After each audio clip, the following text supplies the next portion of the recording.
Hi, and welcome to another episode of Grand Rounds in Atopic Dermatitis. My name is Shanna Miranti. I'm a dermatology PA from Naples, Florida, and I am joined by my lovely colleague, Dr. Shahriari. She and I will be discussing some cases in atopic dermatitis and discussing exactly how we would treat these cases in real-world setting.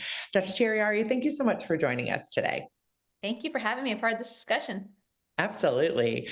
Let's get into your first case. Tell me all about it.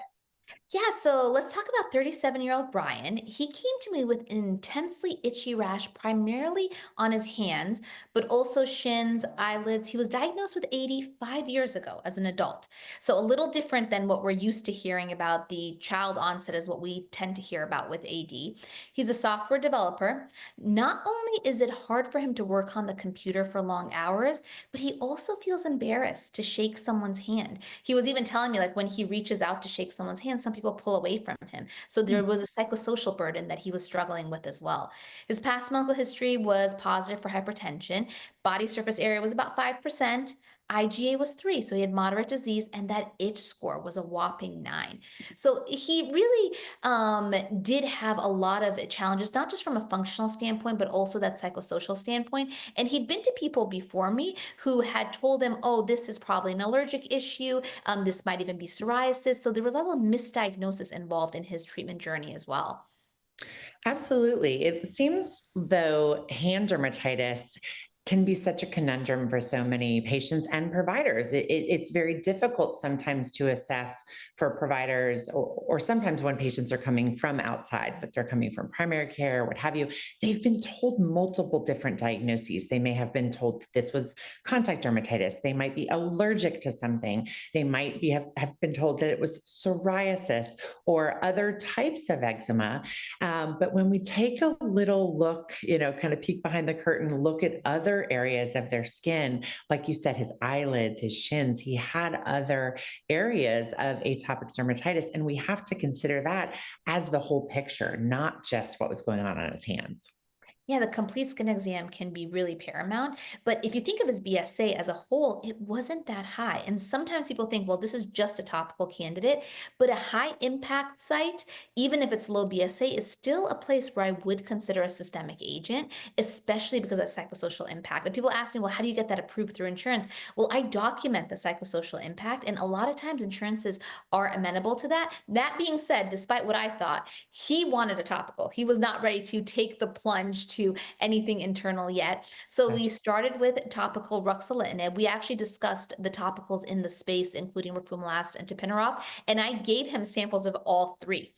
And he called me back with the one that he liked the most. He said he liked how the ruxolitinib really went into his skin nicely. It didn't feel greasy. So everyone's going to have that personal preference potentially. And I also did consider patch testing because in my hand dermatitis patients, there may be some overlap. And I want to make sure that I'm not missing anything. But we didn't find anything in terms of the patch testing.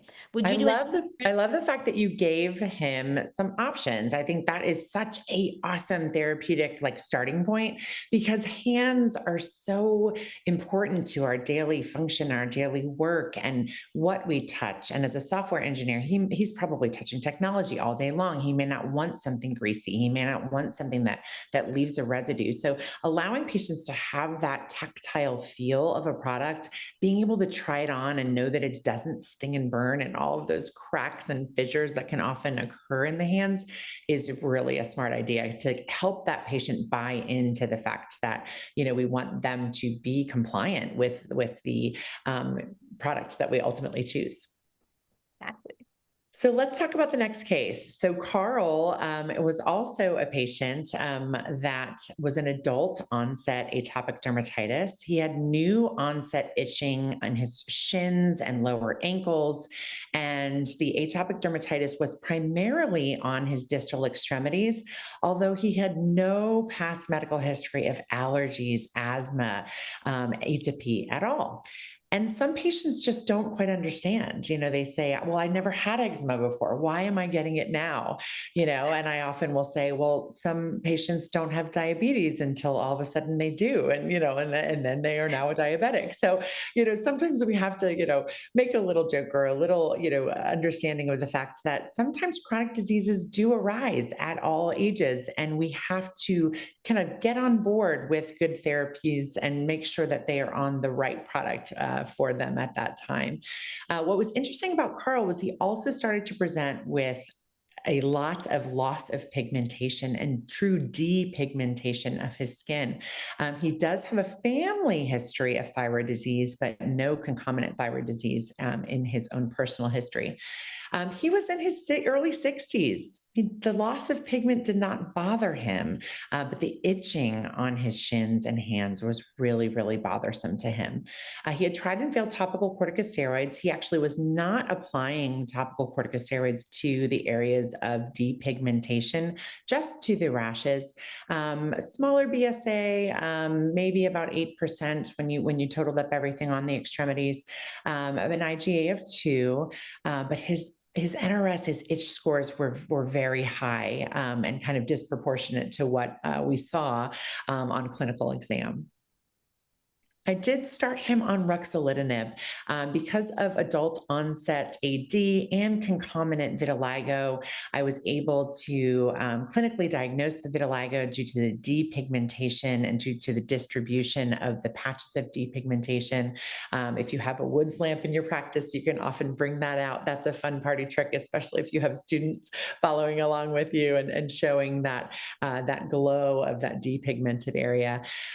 We have to remember our overall body surface area. So, because this patient had both AD and non segmental vitiligo, I wanted to make sure that I was using it in appropriate body surface area locations. So, we have to remember we need to use it in less than 20% BSA for our AD patients, less than 10% BSA for our non segmental vitiligo patients.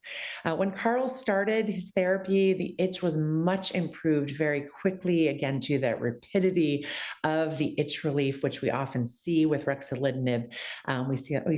He did have that fast onset of the itch reduction. But I did spend some time counseling him about the longevity of the treatment for vitiligo and how sometimes certain areas of our skin just may not repigment or may take a very, very long time. And I know this is not a vitiligo discussion, but have you had some patients that have both AD and vitiligo? And how do you counsel them when we've got both disease states playing a role here? Well, I think that's such an important point because these inflammatory skin diseases, they tend to come in groups. So when you have one, you have a higher chance of a second one. When you have two, you have a higher chance of a third one.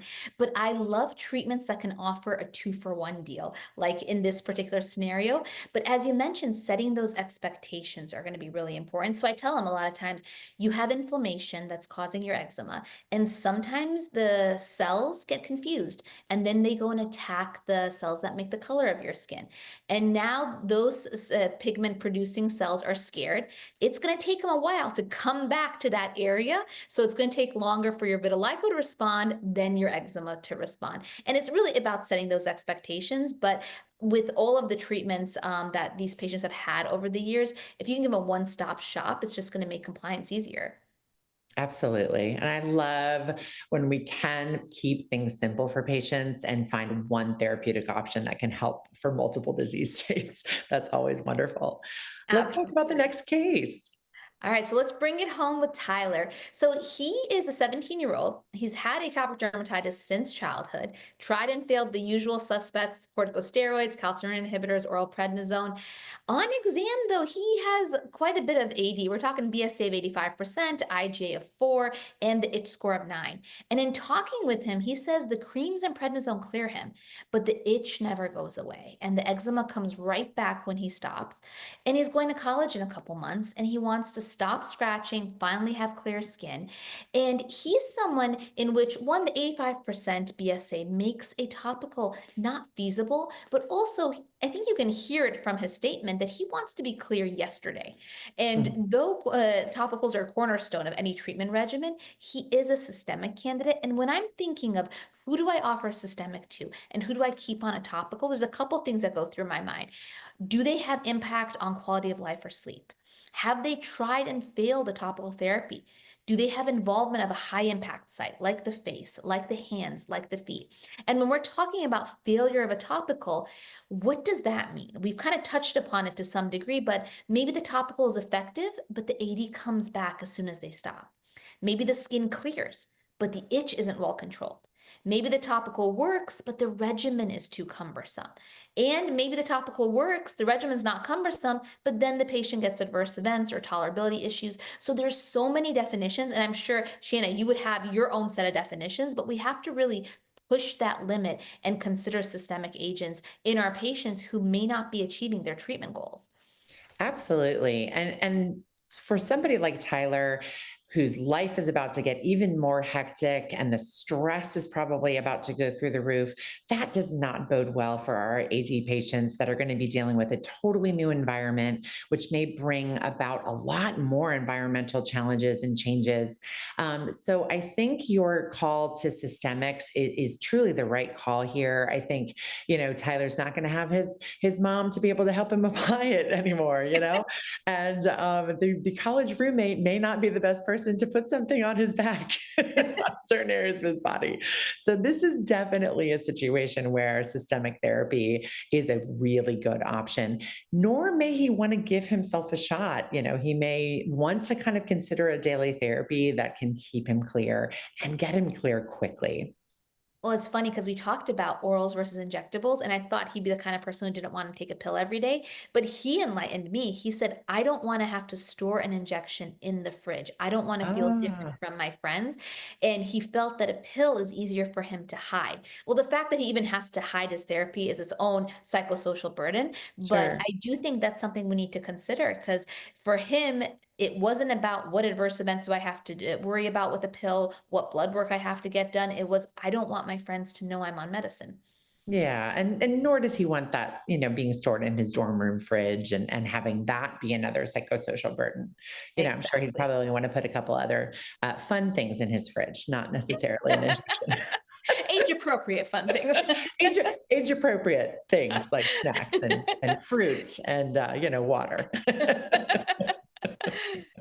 Well, Dr. Shahriari, thank you so much for all of your wonderful insights today. Thank you for this great discussion. And thank you all for joining us for another episode of Grand Rounds in Atopic Dermatitis.